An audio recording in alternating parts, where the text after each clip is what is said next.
That's beautiful. Oh wow. Yeah, that's pretty shit hot, that is actually.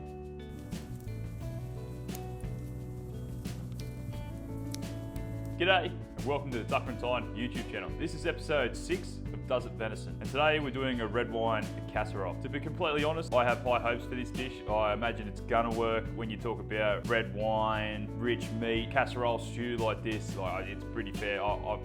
I would imagine this does venison. We'll see how it goes. I'm doing this very early in the morning. I haven't even had my coffee. I've just woken up from bed. I've got all this prepped.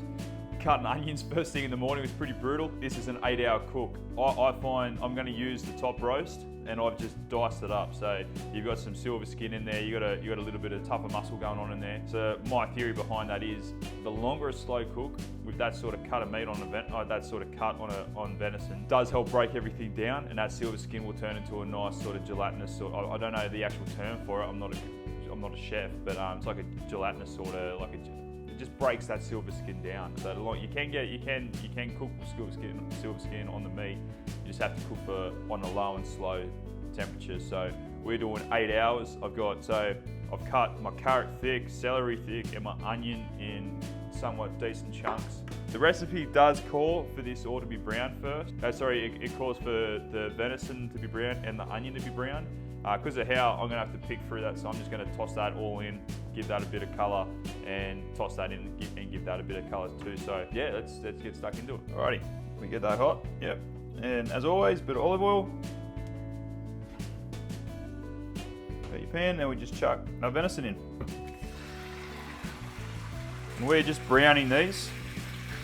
Getting a nice crust on the outside. Probably would have worked better with a bigger pan, but oh no, it all fits in there, that'll be right. Look at that beautiful red top roast. And as you can see in the video, like I've left a lot of silver skin on. There's a lot of, like in theory that's gonna be tough eating, like people tell you to be tough eating. 8 hours in a slow cooker, that'll break all that down, and that'll be a good chew, good bite you could say. All right, so ideally you want to brown every edge, you want to get a nice crust on it. I'm pretty impatient, so that's pretty close to me, but I'll give it a little bit more, cook a bit of water out of it. I'm following the recipe. If I was cooking this, even with the recipe paste, but if I was cooking this other than a review video, I would be putting salt and pepper on these bad boys 100%. Same with the onion, I'll be putting salt and pepper on that. All right, once you're happy, boom, straight in. Now brown up your veggies. All right, gonna get olive oil again, can't hurt. And it does actually say to just brown the onions, but we're chucking it all in.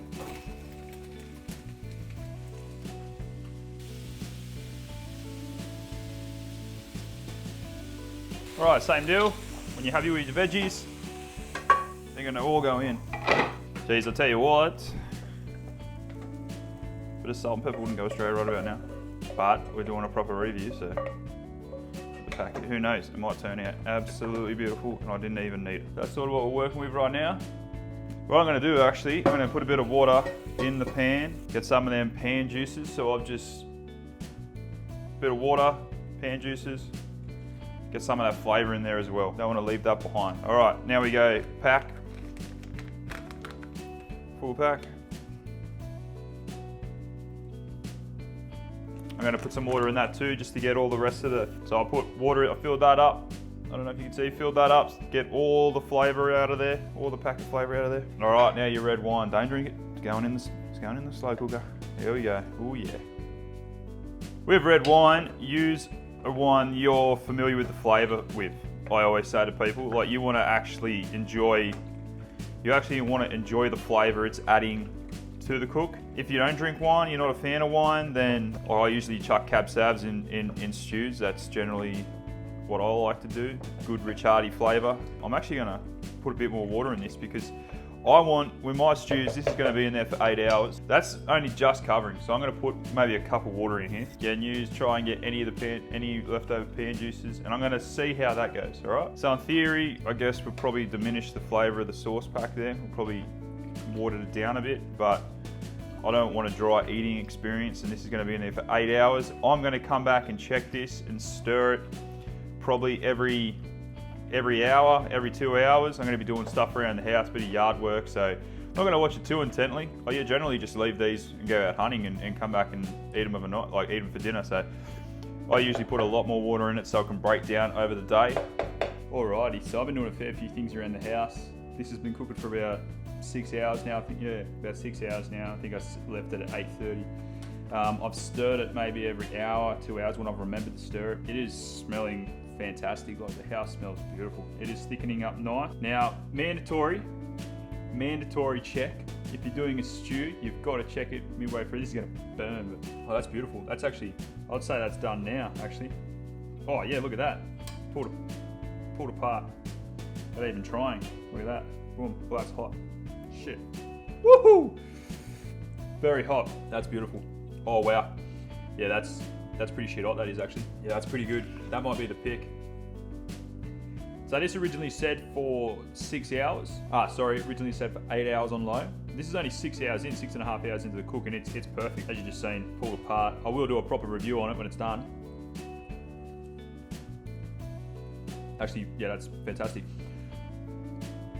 Why that is the pick so far in Does It Venison series is because for two reasons. I love building stews, and then keyword there, build. When I make stews, I see it as a real labour of love. You know, you're building flavours and then you're letting it set all day and doing its thing. Now, for me personally, I get invested in that and doing that, and I think when you do it yourself, you can create beautiful stews. Now, I think they're criminally underrated, or people maybe turn their nose up. Maybe it's the Irish, Scottish, I don't know. I love stews. I'm a big fan of stews, and this is why I think this takes the cake. Although I still haven't tried the vindaloo yet. It hasn't been cooked, but as we film this right now, episode 8, bit of a sneak peek there. Episode 8, I haven't tried it yet. I have done 7, it was pretty good. Haven't done 8 yet. But why this is so good for hunters out there in and around the area, well, let's just say New South Wales, you're really hunting 6 to 6. In some parts of the state, you're hunting till like 5:30, and the sun drops on you, so it drops really early. So in theory, you could put this on of a morning. You don't have to put all the effort into building a stew. You can come home and hunt hard all day and have a big hearty meal there waiting for you. In theory, like, I'm gonna make mash, do this with mash, but you wouldn't even need to. Like, if you got a couple slices of bread, do that with this. This is pretty well the review now, isn't it? I'm giving you a whole little spiel about it. For me, this takes the cake because I can put that over a morning without, like, I could get the celery and the carrots and the onions all chopped the night before, have my venison all chopped. I did sear it. I did do all the veggies in the pan and the meat. Now, if it's say 4 o'clock in the morning before you head out for a hunt, you're probably not going to do that. You put it all in here, chuck your wine in, chuck your packet mix, and then what I would also probably add, just from a little, I love mushrooms in stew, I would chuck mushrooms in this. I'm chucking salt and pepper in this at the beginning. It's probably what I'm chucking in and around I'm probably going to pre-season my venison with that. Salt and pepper, chuck that in. And another thing that I'd probably do is maybe a cornflour slurry or something like that, so I can thicken this up when I get home. This actually doesn't really need it. It's to be honest, if I did leave that for another 2 hours, it'd probably be perfect. So you might not even need that. But salt and pepper. I've pretty well done the review right now, so I'm actually going to add salt and pepper to this and let it sit for another half an hour while I do the mash, while I make up the mash. If I'm being honest, I'm seriously really impressed by this. It was a really good packet mix. Yeah, this is pretty well the review, but this is this is really good for the reason I just touched on. You can make a big meal of a morning, get home after hunting all day in pretty cold climate, really, like winter in the central west is where I live. Can be brutal hunting. Can be cold, wet, rainy. You get that drizzly mist in all day, can chill you to your bones. Come home wet, and this here, having something like this when you get home, could be a game changer, get you back out the next day, you know. So yeah, I'm really impressed by this. I'm a big stew fan. I've never used a packet stew before, and the fact that this has all the flavors that I would expect from something that I would do, to be honest. Mine might be have a bit more going on, but this has got all that good red wine casserole flavor. Yeah, I'd be happy to smash this after a full day out hunting. It's especially the minimum effort that it requires to make. So yeah, this is I'm actually quite shocked by it. This is a really good one. I'm really happy with this.